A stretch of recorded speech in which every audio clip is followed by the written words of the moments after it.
This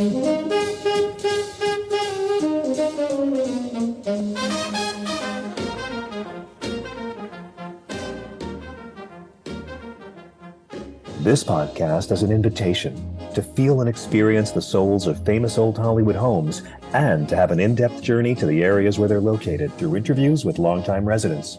Either you're a fan of old Hollywood in Los Angeles, planning to have a vacation, or, an even bigger step, considering a certain area for your future home. This is your opportunity to receive valuable information and insightful advice you won't find anywhere else. Hello, and welcome to my podcast. Are you in the mood for California? Today, we'll explore Kenyan country, featuring an interview with amazing Catina DeLuna. It feels like you are not in a big city at all. Mm-hmm. You don't feel like you are in Los Angeles. I love Los Angeles, but I wouldn't be able to live in a city with a lot of concrete and cars passing by. So Kenyan country has this countryside feeling. Mm-hmm. Yes. So yeah, that's what I love about this area.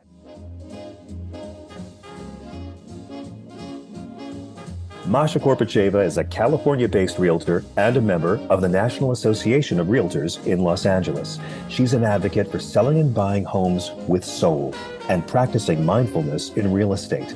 With master's degrees in spiritual psychology and linguistics, Masha brings all of her skills to work with her clients. An intuit and empath, she has touched many lives with her outstanding ability to see beyond the visible and helping to come to better understanding of issues and their resolutions.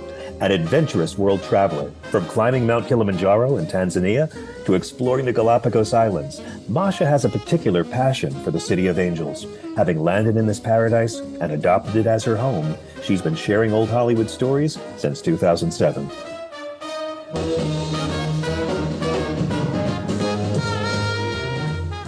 In the mood for California, feel the soul of old Hollywood.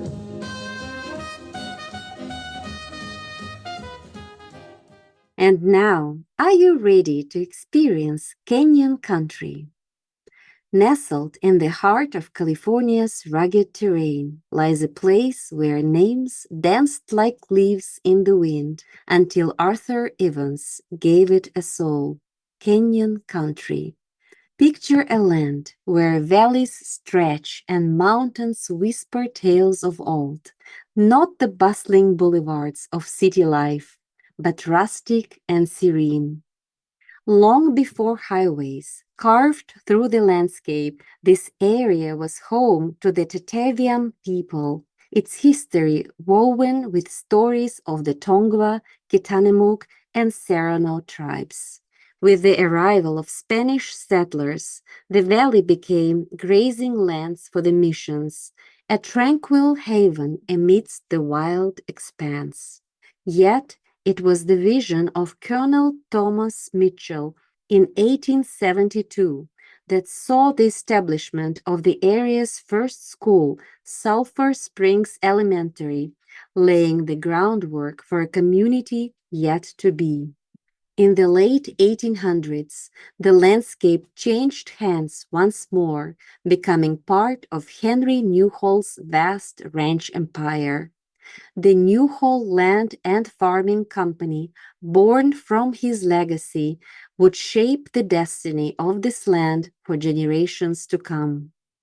But fate took a dramatic turn in 1928 when the St. Francis Dam collapsed, flooding settlements along the Santa Clara River. While Kenyan country itself was spared, the event left an indelible mark on the region, shaping its future development. The 1960s and 70s saw the birth of suburban dreams as Newhall Land's developments transformed the landscape, turning sleepy towns into vibrant communities. And in 1968, a new name emerged from the collective spirit of its people, Kenyan country, a moniker that captured the essence of the rugged beauty that defines this place. But Kenyan country is more than just a name. It's a living, breathing testament to resilience and growth. With the merger of neighboring communities in 1987, it became an integral part of the city of Santa Clarita, yet it retained its unique character and charm. Today, Kenyan country is a tapestry of past and present, where every step tells a story and every breeze carries the whispers of history. From the majestic Placerita Canyon Park, where the Oak of the Golden Dreams stands as a silent witness to California's first gold discovery, to other beautiful parks such as Todd Longshore Park and North Oaks Park, offering solace amidst the lively streets lined with homes of all shapes and sizes. In Kenyan country, dreams continue to take root and flourish, while memories of a bygone era still linger in the air, waiting to be discovered by those who dare to explore. And here we are. Welcome to Kenyan country. I'm so thrilled to have Catina DeLuna here with me. Catina DeLuna has been enjoying a successful and varied musical career since beginning to play the piano and sing at a young age. After completing a bachelor's in Brazilian popular music at the prestigious UNICAMP University in Sao Paulo, Brazil, she founded two award-winning groups, the vocal group Arire, in which she was responsible for arranging, playing piano, and singing, and the group Serenata Brasileira, playing classic Brazilian songs from the 1920s and 30s in full authentic costume and style. She currently has 3 independent released CDs available: Na Era de Ouro, from Serenata Brasileira, and Brazilian Accent, her solo debut featuring classic Bossa Nova standards, released in Brazil in 2006. In 2015, Catina released her first album in the USA, Catina DeLuna and Lado B Brazilian Project, featuring Otmaro Ruiz, which was nominated for the 58th Grammy Awards. Additionally, she has recorded many commercial jingles and narrations for national radio and television in Brazil.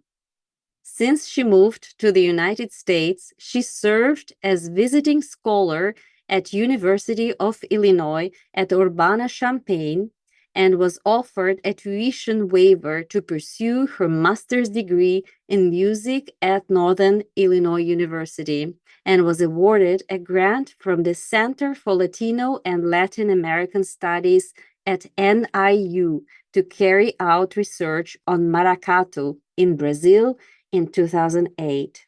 After completing her master's degree in 2008, Catina moved to Los Angeles, where she had the opportunity to teach at several music schools, including Piano Play Music Systems, USC, Silver Lake Conservatory, and Los Angeles Music Academy. Catina has coached many jazz singers for Brazilian repertoire recording sessions, including internationally acclaimed Kurt Elling. Catina was invited by internationally renowned drummer Peter Erskine to be part of his book, The Musician's Lifeline, released in 2019. And today, Catina will share with us what it feels like to live in Kenyan country. Hello, Catina. Hello, Masha. How are you? I'm great. How are you? Everything is great. Oh, wonderful, wonderful. Well, Catina, I'm very excited about our conversation today, and you happen to live in the largest neighborhood in the city of Santa Clarita. So, what does it actually feel like to live in Kenyan country?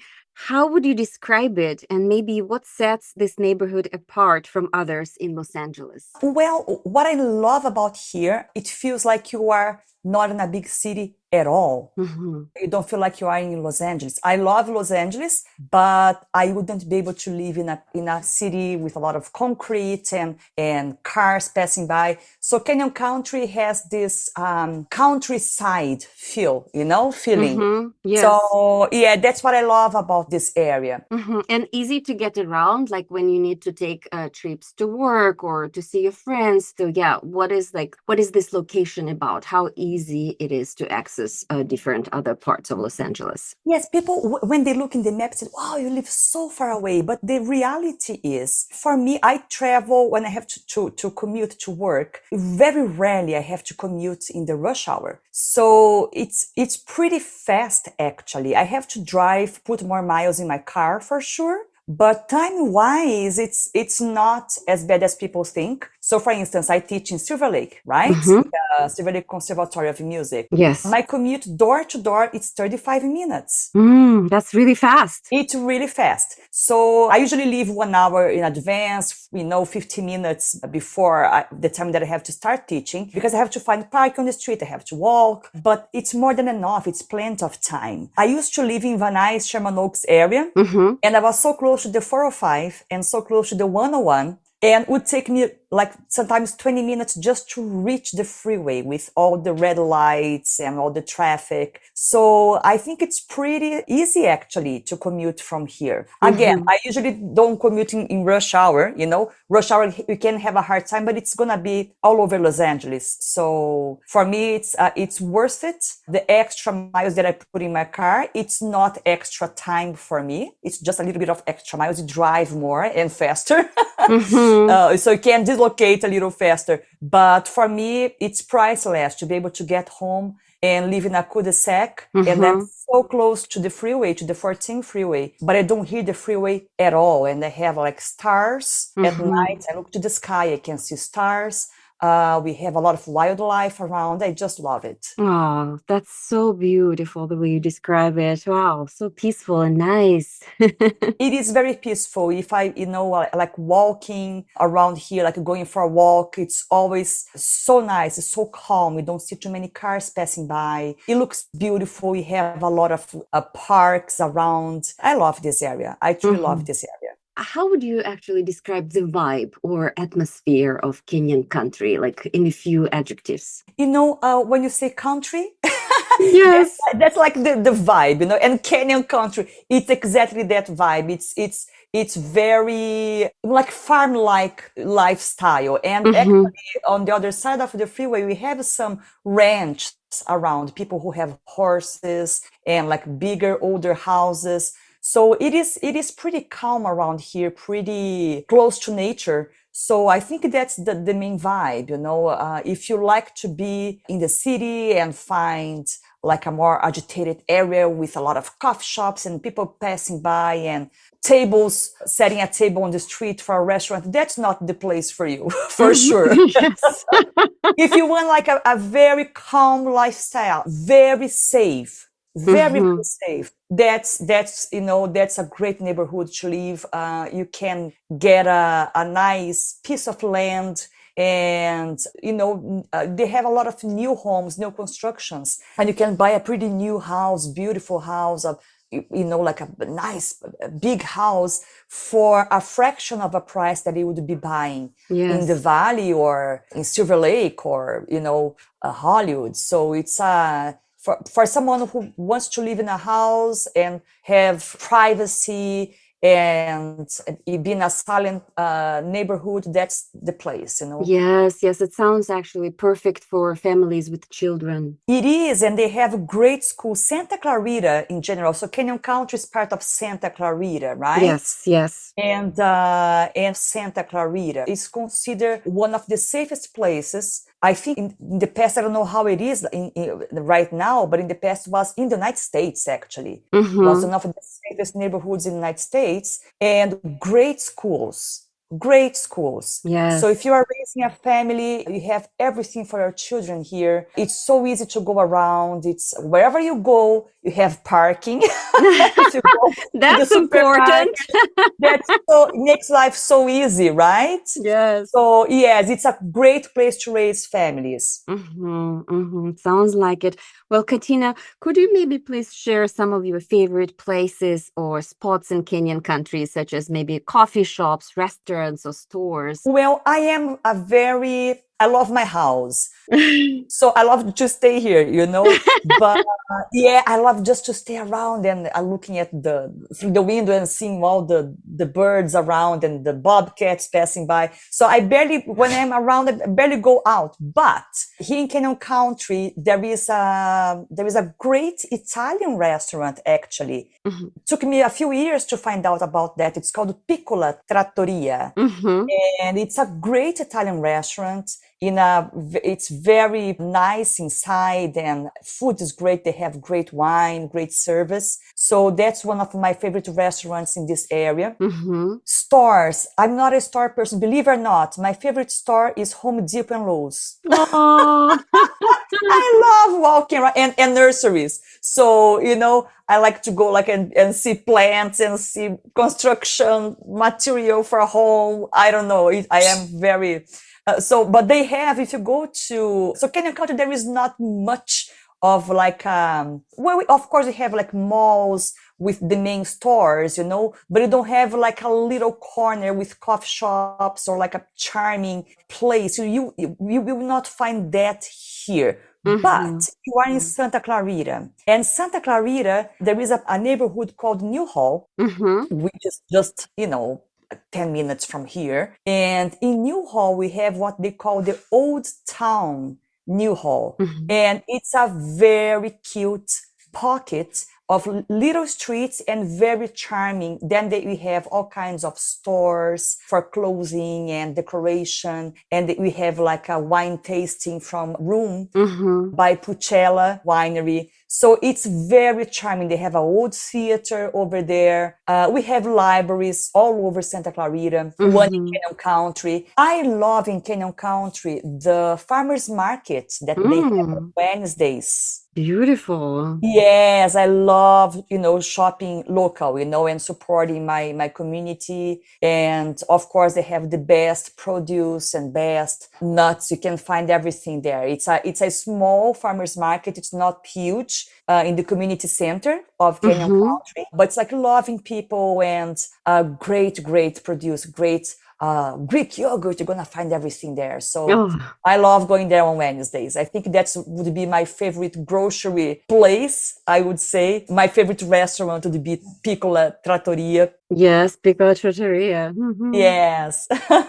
Well, and also the way you described, the old town of New Hall, it just must be a pleasure just to stroll down the street and going into the little shops. That sounded very nice. Yes, and in the end of the year, they have a day that they do all the Christmas lights and they turn on the lights. They do the decoration over there. And then the winter there is very charming, if you walk around. And so it's, I love that little old town in New Hall. It's a very nice area. Well, Kenyan country sounds just idyllic the way you've just described it. That was so nice. Thank you so much, Katina. Of course. So, reflecting on your journey from Brazil to Los Angeles via Illinois, what was it like? It must have been, quite a journey that you took. And what actually motivated you to come to the city of Los Angeles? Well, Los Angeles was basically love. Oh.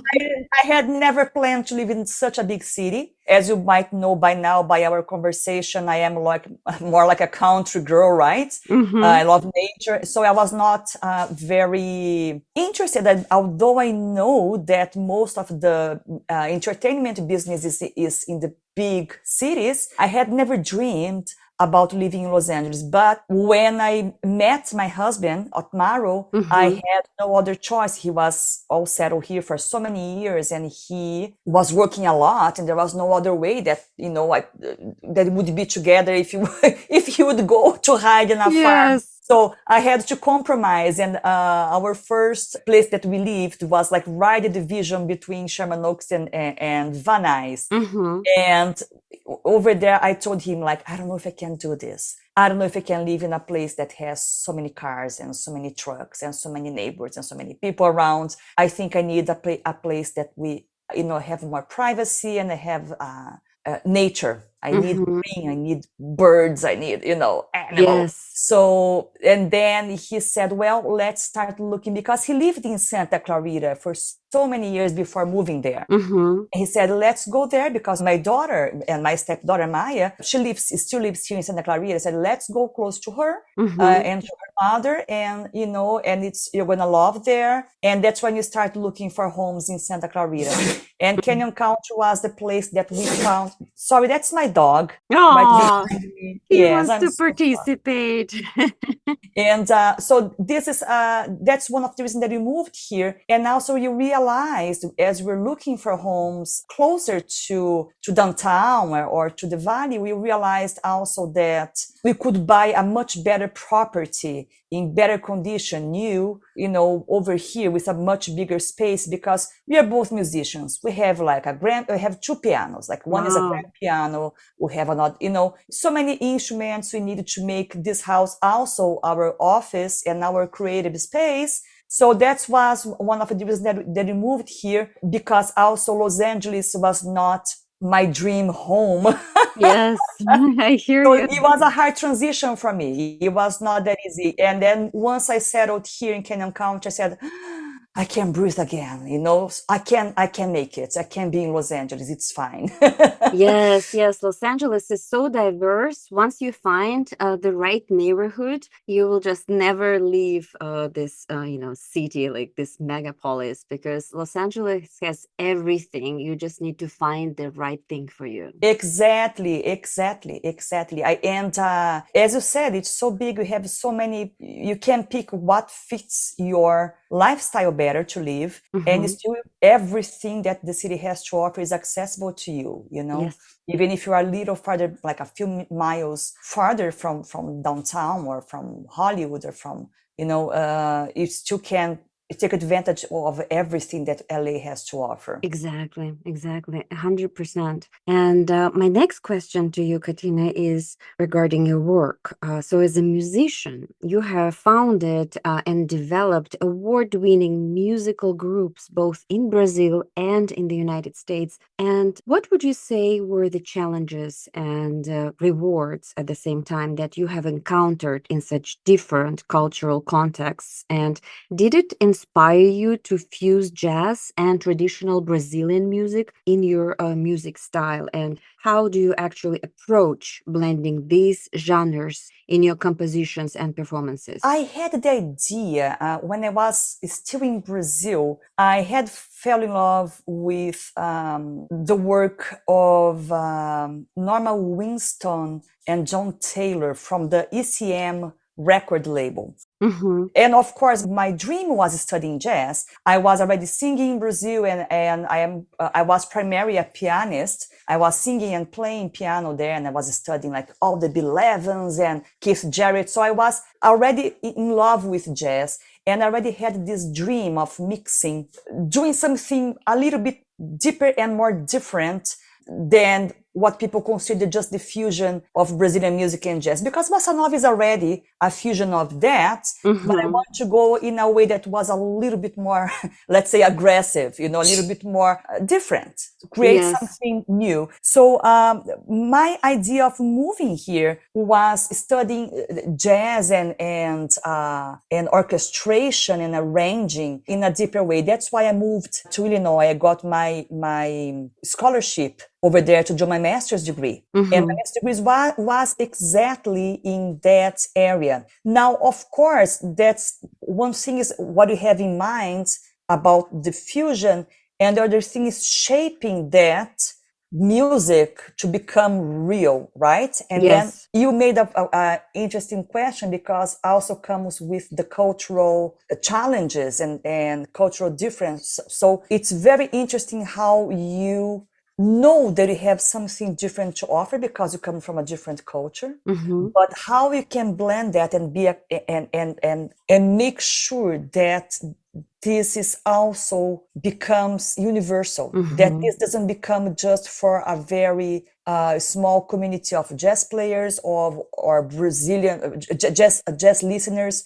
or Brazilian audience, you know. Yes. So I want to go in a broader and a diverse spectrum to make my music reach a bigger, you know, audience. But it took a long time to shape that. I think the first thing is like I'm singing all in Portuguese, but that's what I can do best, you know. So and that's one of the things that I tell in my concerts. I'm not going to say that I wasted my time, but I spent so much time thinking, should I do what I do in English so people understand what I'm talking about? And I said, no, music is a universal language. And if I can channel my music better in my own language, which is Portuguese, Brazilian Portuguese, people are going to get the message. Yes. So I think that's what was one of the challenges in terms of trying to finding out and realizing that I could be myself. For too long, I was concerned about being myself and not fitting in with my music. So,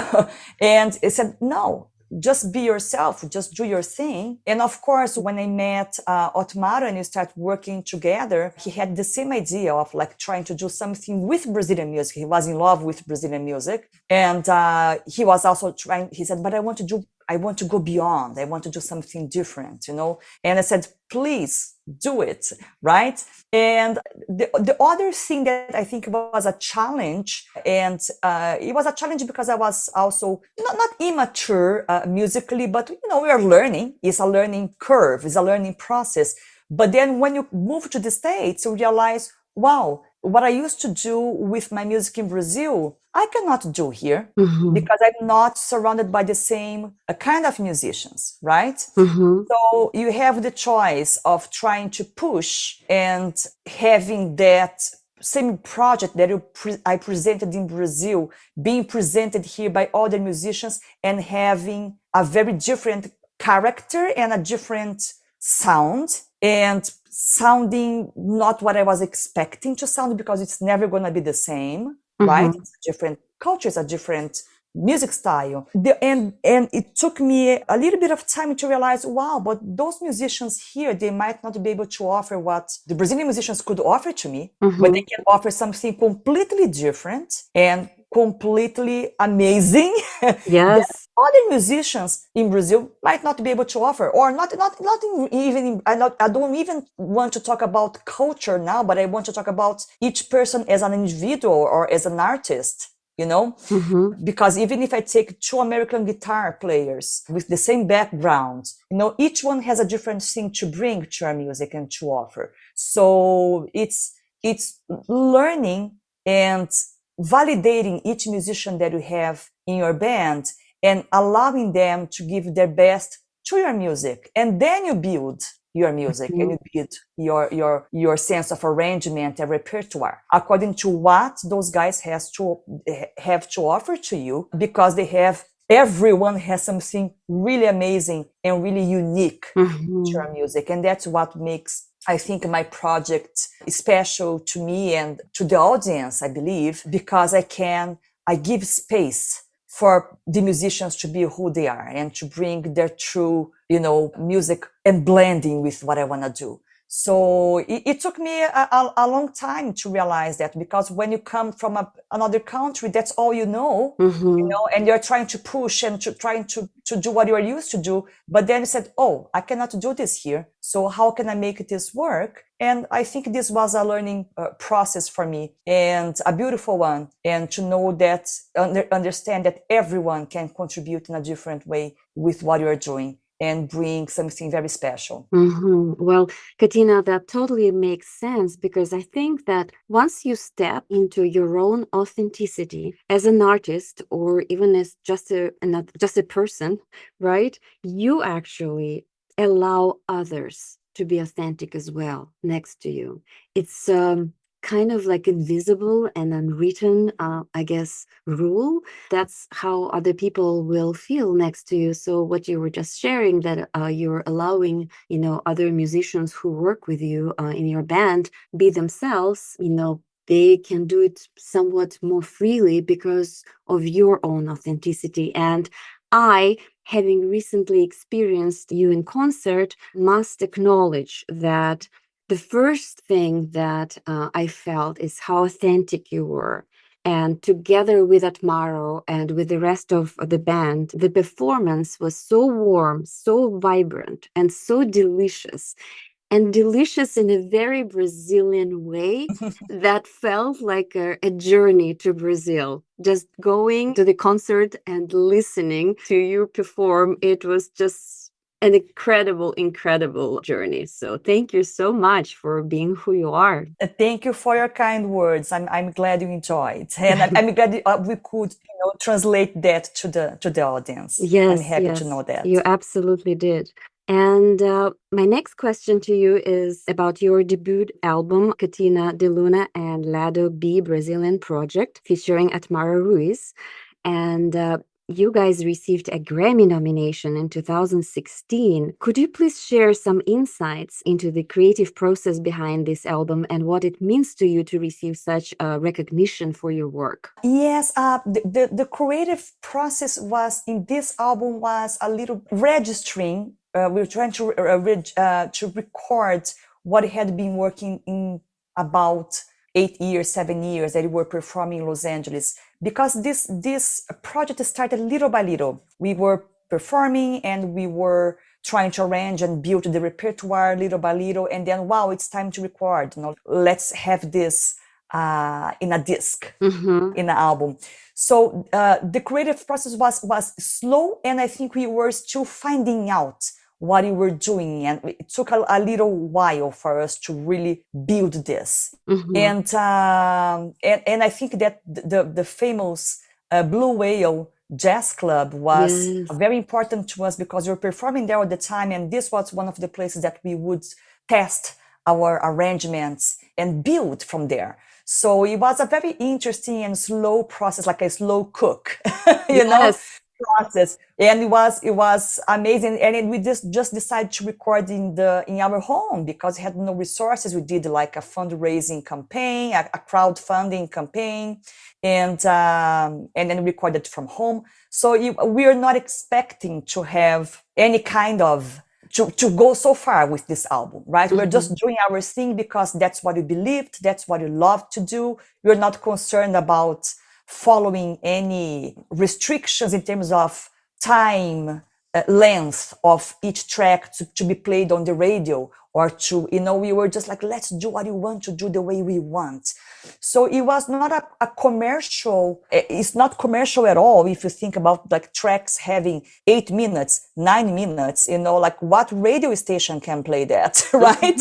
Yes. So you're not expecting to have such a nice outcome. And then Otmaro made such a brilliant arrangement of The Girl from Ipanema, which is one of the Antonio Carlos Jobim songs, like the most recorded song, I think, after New York, or even more than New York, New York, like it has been recorded like, I don't know how many times in this planet. And I challenged him, like, I want to do something different with this song. He said, okay, I'm gonna do it. It was like almost like a challenge, like, show me, Otmaro, what you can do with this. And then in the end, this got the attention of the Grammys, and the Grammy was for best arrangement, vocals and instrumentals. So and instruments. So it was a very good surprise as an independent artist, like no label, and recording from home with very little resources. It was a very nice surprise. Wonderful.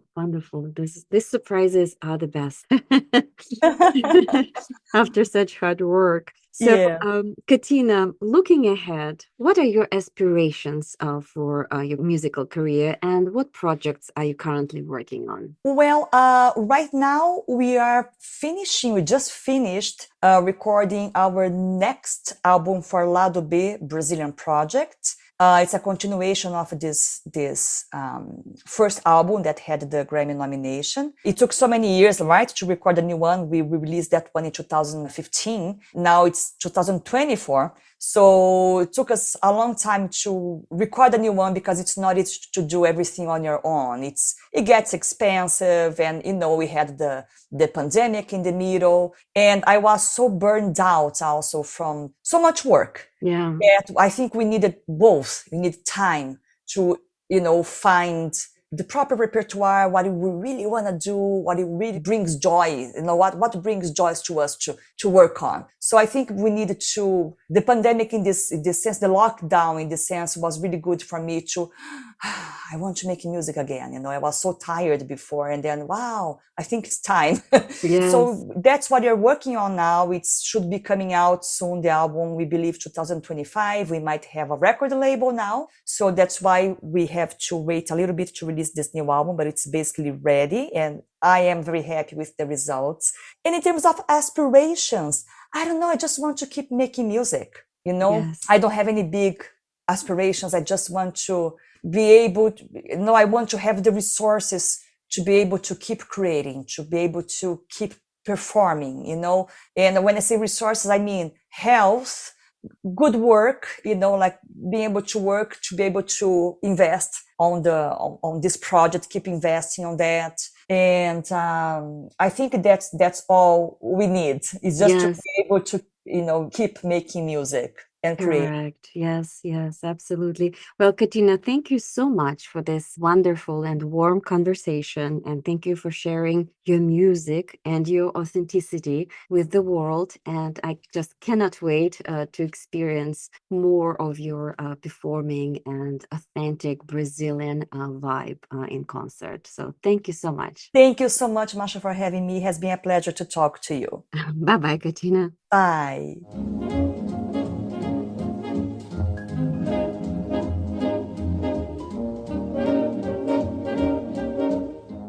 Thank you very much for tuning in to feel and experience Kenyan country with my special guest, Catina DeLuna. If you enjoy my podcast, In the Mood for California, please sign up for future episodes at your preferred platform, and please leave your feedback. I really appreciate your time and support. You can follow me on Instagram at In the Mood for California, and check out my website, www.inthemoodforcalifornia.com. I'm a realtor with Beverly & Company Luxury Properties, and my license number is 019-78714. Selling and buying homes with soul is not just my real estate strategy. It is an intuitive and holistic approach that embraces your values, aspirations, and conscious intentions.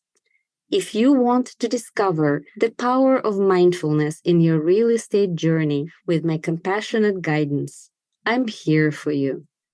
I'm so thrilled about our upcoming adventure in the charming neighborhood of Franklin Hills, nestled within the bustling city of Los Angeles. Cannot wait to immerse in the beauty and tranquility of this picturesque area together with you.